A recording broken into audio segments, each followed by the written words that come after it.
वालेकुम फ्रेंड्स, कैसे हैं आप सब। उम्मीद करती हूँ आप सब खैरियत से होंगे। मैं भी बिल्कुल ठीक हूँ। और यहाँ पे मैं अपना गाउन इस्त्री कर रही थी और अपने स्ट्रॉलर इस्त्री कर रही थी क्योंकि मुझे जाना था कॉलेज।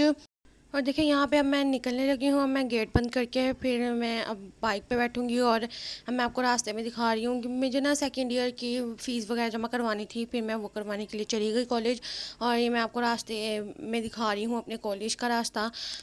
फिर हम चलते चलते कॉलेज पहुँच ही गए। तो ये मैं कॉलेज के बाहर का नज़ारा आपको दिखा रही हूँ।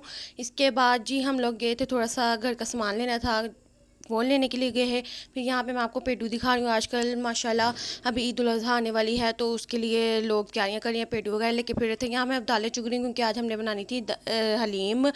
तो मैं उसके बाद में मैंने फिर प्याज काटा। मम्मा कह रही थी कि प्याज को बारीक बारीक काटना है क्योंकि इसको हमने तड़का लगा के ना फिर हलीम के ऊपर डालना है। फिर मैंने काटा, फिर मैंने उसके बाद जी सफाई की और ड्रेसिंग की। मैं आपको डस्टिंग करते हुए दिखा रही हूँ। उसके बाद मैं ड्रेसिंग की अच्छे तरीके से डस्टिंग कर रही हूँ ताकि मिट्टी अच्छे तरीके से उतर जाए।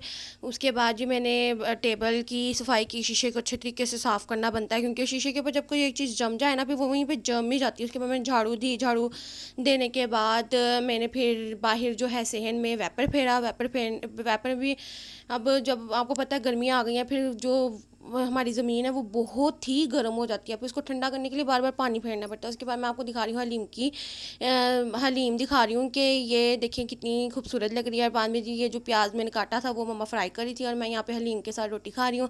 और मैं आपको खा के बता रही हूँ कि बहुत मज़े की बनी थी, बहुत ही मज़े की बनी थी। आपके भी मुंह में पानी आ गया होगा हलीम का नाम सुन के।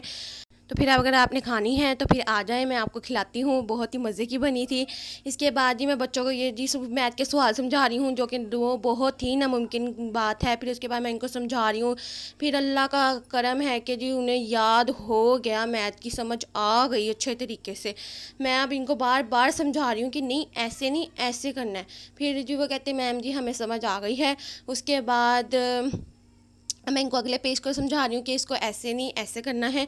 तो वो भी इन्हें समझ में इतना टाइम लगता है क्योंकि 1 क्लास के तो बच्चे हैं, फिर उन्हें अब मुश्किल लगेगी ना मैथ। तो वो फिर उन्हें मैंने समझाया। प्लीज़ हमारे चैनल को सब्सक्राइब कीजिएगा, लाइक कीजिए, शेयर कीजिएगा। अल्लाह हाफिज़।